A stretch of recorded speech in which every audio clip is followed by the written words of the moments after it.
Hejka, witajcie na kanale EV Repair. W dzisiejszym odcinku zajmiemy się omówieniem tematu powypadkowych Tesli, a najlepszym na to sposobem będzie porozmawianie właśnie z Waldkiem. Jesteśmy w tej chwili w EV Repair Bydgoszcz, gdzie tych samochodów powypadkowych ostatnio przewija się dużo, więc Waldek staje się powoli ekspertem w tej dziedzinie.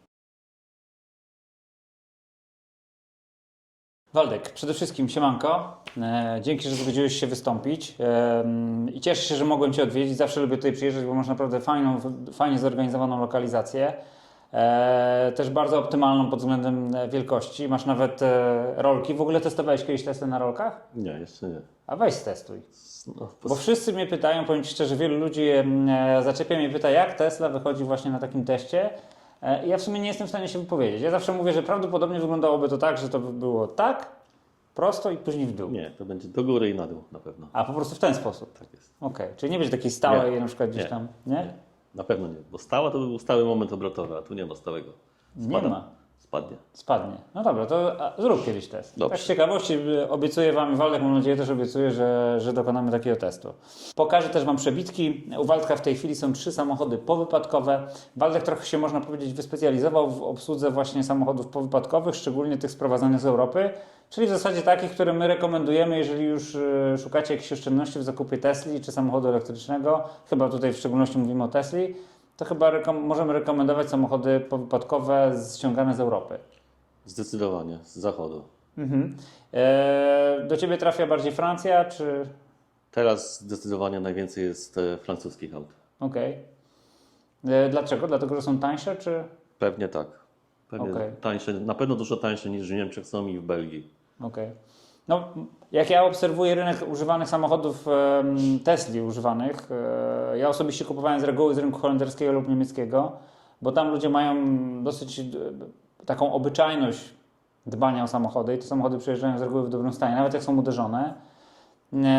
Była bardzo duża fala i nadal jest duża fala sprowadzania samochodów z Norwegii, aczkolwiek to pewnie też miałeś do czynienia, te samochody są obarczone dużym problemem technicznym, czy w sensie mechanicznie bardzo często są zniszczone. Tak no. jest. A Francja, no to jest w sumie taki nie najgorszy rynek. Najgorsze auta są, tak jak powiedziałeś, zaniedbane przede wszystkim. Tam nie dbają o te samochody i to jedno-dwuletnie auta już są, ślady użytkowania mają spore. Okej. Dobrze. Pomówmy trochę na temat tego, jakie samochody kupują klienci i jakie Twoim zdaniem samochody, w jaki sposób uszkodzone najłatwiej się naprawia i są najtańsze w naprawie, jeżeli chodzi o Tesla. Najprościej, najłatwiej naprawia się uderzone w przód. Gdy uszkodzenie nie ma silnik ani podłużnicę. A gdy strefy zgniotu są uszkodzone, to jest żaden problem. No tak, bo to są takie puszeczki, Tak które jest. po prostu wymieniamy. Zresztą to już pokazywaliśmy Wam też Tak. na projekcie Fenix bodajże naszym i na wcześniejszych też filmach, że de facto te strefy zgniotów testy są takie wkręcane puszki. Cały przód w Tesli jest rozkręcany, więc to w bardzo prosty sposób można naprawić bez większych napraw blacharskich. Pytanie jeszcze takie, bo przez chwilę dosyć często naprawiało się na zamiennikach, później się odeszło znowu od zamienników, bo te zamienniki miały problemy ze spasowaniem, a teraz słyszałem, że zamienniki znowu wracają do łask. Wracają, ale ja Wciąż jest idealnie. nadal twierdzę, że oryginały są dużo lepsze. Czyli gdybyś chciał zrobić budżetowo Tesla, na przykład nie wiem, Tesla Model 3 czy Tesla Model Y, tam powiedzmy roczniki 21-23, to robiłbyś w kolor. Niekoniecznie, ciężko jest kupić w kolor. Raczej bym kupował dobre, proste błotniki, maskę w zamienniku, bo ona jest dosyć dobra, szyba w zamienniku, cała reszta plastiki, inne rzeczy oryginał. Oryginał. Tak. Bo ja Ci powiem, na przykład moje doświadczenia z kupowaniem w kolor są raczej negatywne. Nie wiem jak w białym, ale ja miałem, nie wiem czy pamiętasz, taką Tesla Model 3, chyba teraz nasz kolega zresztą cały czas, jeden z naszych kolegów jeździ cały czas tą trójką. A, Janusz. Tak. Ja tam kupiłem drzwi w kolor, ale się okazało, że ten co sprzedawał te części, on te drzwi lakierował po prostu. Aha. I one miały szpachle. Musiałem te drzwi i tak kupić nowe. Więc na koniec dnia te części w kolor, które są sprzedawane jako igły, one nie zawsze są w takim idealnym stanie. Nie są, zdecydowanie nie są. Często zdarzają się też części porysowane. Ja osobiście byłem zwolennikiem zamienników, tylko nie ukrywam, że faktycznie te zamienniki to ja bym stosował raczej do takich bardzo budżetowych wersji. Wtedy, kiedy naprawdę kupujemy, nie wiem, rocznik 19, rocznik 20, przedliftowe modele, gdzie może ten wygląd zewnętrzny nie ma dla nas takiego dużego znaczenia. No, dokładnie tak. W takim roczniku 23 do góry to już raczej oryginały. Oryginały. Napotkałeś na jakieś większe problemy podczas składania tych samochodów czy uruchamiania? No jeden model miałem taki, gdzie trzeba było baterię zrzucić, ponieważ były uszkodzone przewody od płynu chłodniczego na dole, kruczce urwane. Wkrótce. No i te długie przewody, które przechodzą przez całe auto. No niestety to jest dużo pracy. Dużo pracy. Mieliśmy też taki przypadek, najbardziej skrajny przypadek, jaki mieliśmy, to była Tesla Model 3 z Ameryki, chyba rocznik 21. To było ze 2-3 lata temu, kiedy ona samochód właśnie miał ten undercarriage, czyli gdzieś tam przeciągnęło go spodem. Przedni silnik był uszkodzony, krótce w baterii były uszkodzone, bateria była wgięta, a dodatkowo tylny silnik był uszkodzony. No i facet się uparł, żeby to naprawić. Myśmy mu odradzali już później po pierwszej diagnozie, ale się uparł, naprawił i ten samochód nadal jeździ notabene. Natomiast fakt jest taki, że rzeczywiście jak się patrzy na aukcję, trzeba szukać aukcji, gdzie możemy dowiedzieć trochę więcej na temat tego, co się dzieje pod spodem. Zdecydowanie. Bo tam potrafią być takie rzeczy, które mogą mocno zaskoczyć i drogo nas kosztować. No bo w silniku nawet uszkodzenie głupiego mocowania może spowodować, że ten silnik już jest nie do naprawienia. Tak. W sensie opłacalność jego naprawy jest słaba, a sztukowanie mocowań w silniku, no to jest moim zdaniem przy tych mocach to nie jest dobry pomysł. Moja teoria na temat tych samochodów powrotkowych jest taka, że najlepsze uderzenia to są uderzenia w boki. Bo one, dopóki nie dochodzą do tych fartuchów, gdzie masz konstrukcję, no to te uderzenia w bok są w zasadzie najtańsze w naprawie. No według mnie akurat nie, no bo jeśli próg uszkodzimy, to dużo droższe naprawy są blacharskie. Mówisz, jeżeli dojdzie do progu. Jeżeli dojdzie do progu, Jeżeli jeżeli dojdzie do dojdzie progu. poszycia, drzwi i inne rzeczy, to nie. To rzeczywiście jest tania naprawa. Ja widziałem bardzo dużo Tesli, które były uszkodzone. Mi chodziło o uderzenie bok, przepraszam, że nie doprecyzowałem. Chodziło mi o uderzenie, gdzie tracisz przednią lampę, tracisz przedni błotnik, tak. ewentualnie to mocowanie lamp, ale tak naprawdę na koniec dnia to są chyba takie najtańsze w naprawach uszkodzenia. Jakie Zdecydowanie. widziałem. I zawieszenie, jak jest też uszkodzone, też nie jest drogie w naprawie. Nie jest drogie. I w zasadzie powiem Ci, ja miałem parę samochodów, gdzie były porywane koła, a mimo to w zasadzie silnikowi nic się od tego nie działo.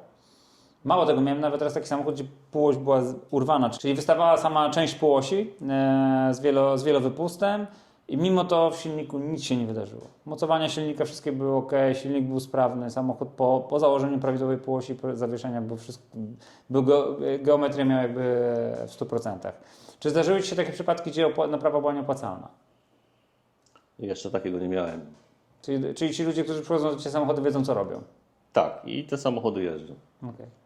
Sam widziałem, że korzystasz czasami z tych usług, jak do Ciebie jakiś taki samochód przyjeżdża. Teraz chyba Y sobie złożyłeś. Teraz Y. Ile Ci na gotowo taki Y wyszedł? Jeśli możesz zdradzić tajemnicę. Jeszcze nie wiem, ale o którym mówisz? O tym czarnym tutaj. A, tutaj ten. No, naprawa wyszła około 15 000 złotych, a był przeduderzony. No, w zakupie wyszedł chyba tam około 90. Czyli lekko tam Koło stówki. ponad 100 000. Ale to było w zeszłym roku i auto było z przebiegiem 6000 km. Czyli tak jak mój Y z Biały. Phoenixa. Tak jest. No to podobnie.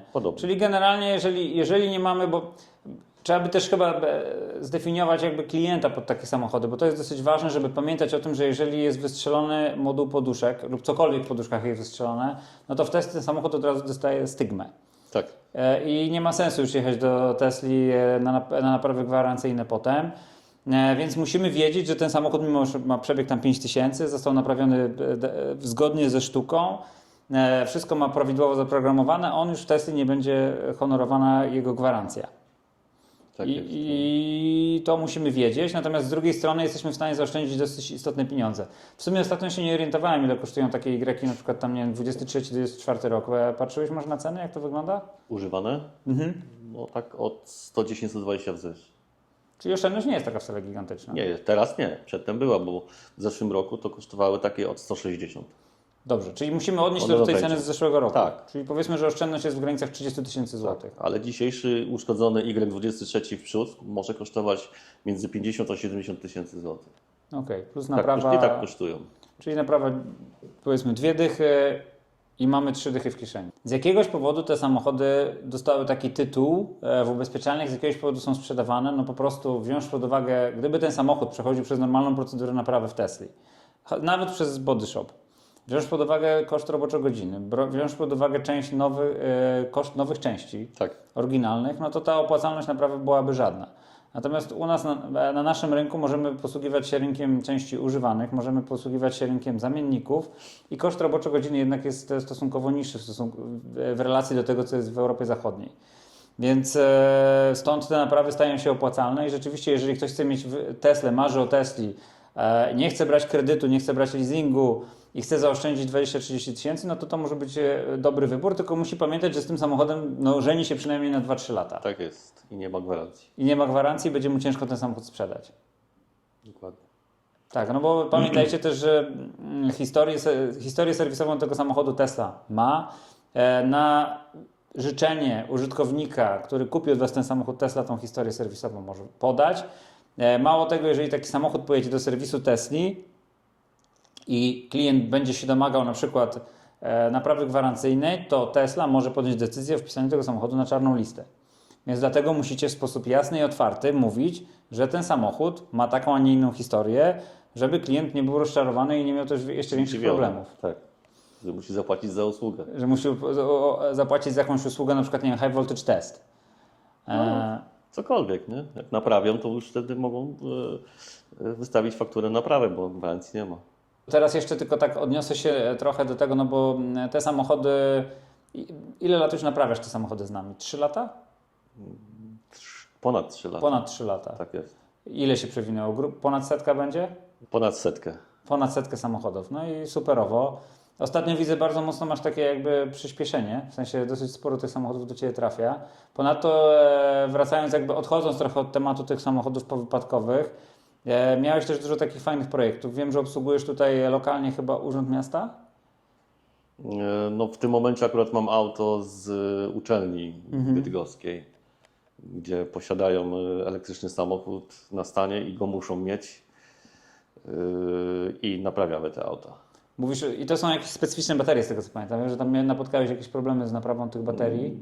Tak, to są litowo-jonowe akumulatory z 2015 roku i są bardzo ciężko naprawione, nie ma do tego żadnego wsparcia technicznego. Okej, czyli to rozumiem jest jakaś chińska produkcja. To jest produkcja DHL-u. DHL produkował samochody na rynek niemiecki dla poczty niemieckiej. Ale zakładamy, że produkował w Chinach, no bo czy w Niemczech? Nie. Myślę, że to w Niemczech było produkowane. Poważnie? Myślę, że tak. Do dzisiaj chyba to robią, tylko inne modele. Okej, ciekawa sprawa. Tak naprawdę można byłoby to trochę lepiej zbadać. Ile takich samochodów się przez Twoje tutaj drzwi przewinęło? Tych specyficznych? No, tych dziwnych takich miałem chyba z 5. Okej. Wszystkie wyjechały szczęśliwie stąd? I ostatni się naprawia. Okej, to jest ten, co tak długo już u Ciebie jest? Tak jest. No, mam nadzieję, że uda Ci się z tym tematem uporać. Czy jeszcze jakieś inne samochody oprócz Tesli i tych samochodzików miałeś okazję tutaj naprawiać, coś przy nich robić? Jednego takiego dziwnego Fiata 500, który był też w Niemczech zrobiony, złożony z kitów. Okej.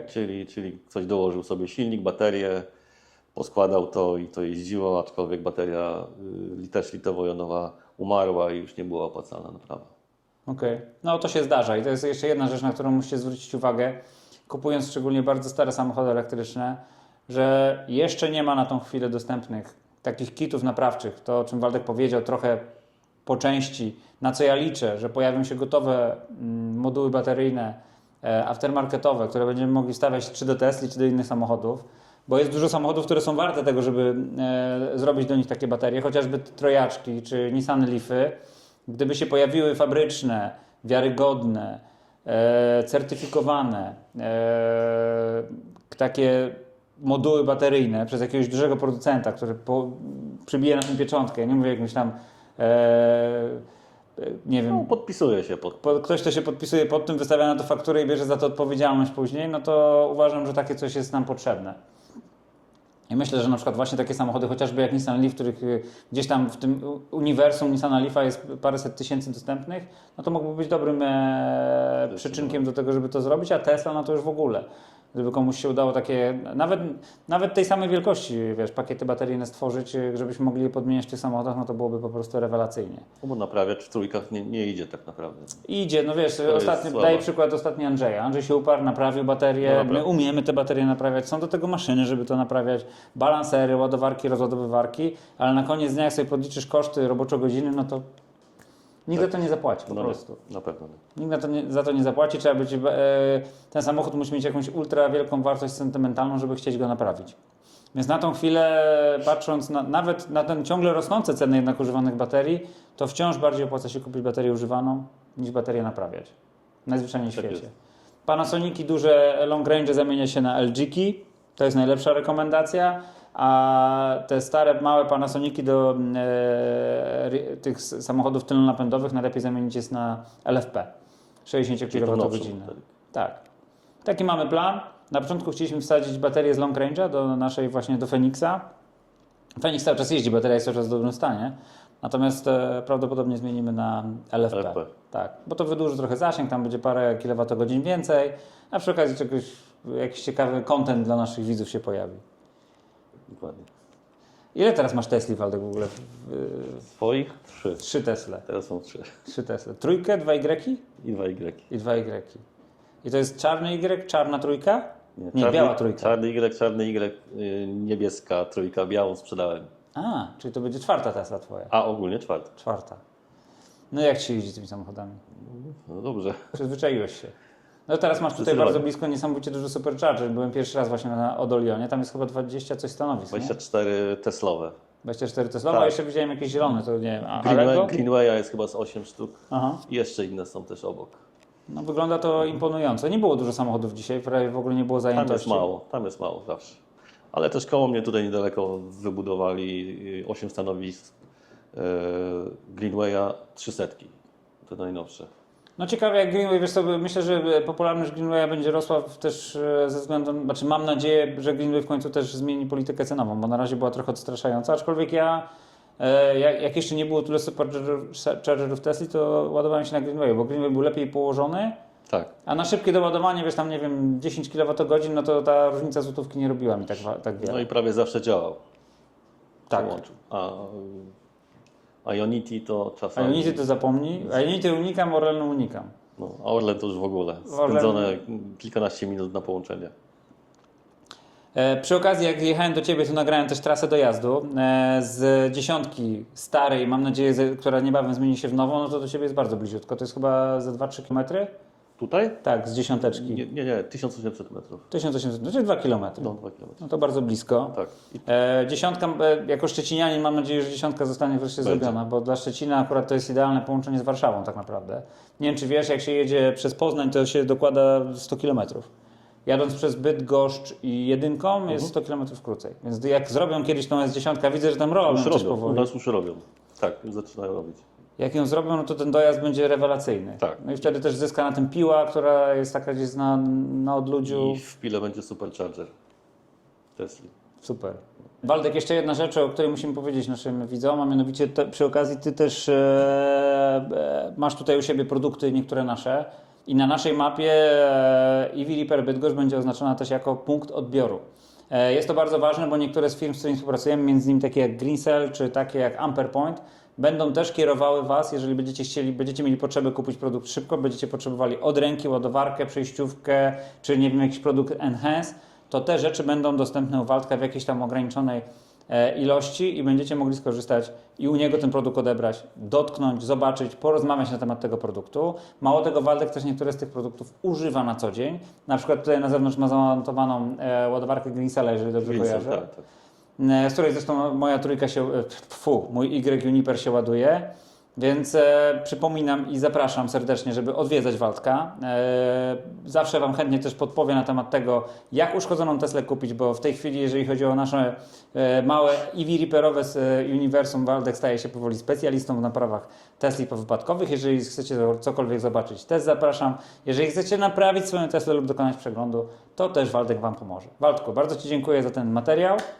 A Wam dziękuję Dziękuję. za oglądanie i zapraszam do subskrybowania, bo Wasze subskrypcje powodują, że nam się chce ciężej pracować. Tak mi, jak i Waldkowi. Trzymajcie się, cześć.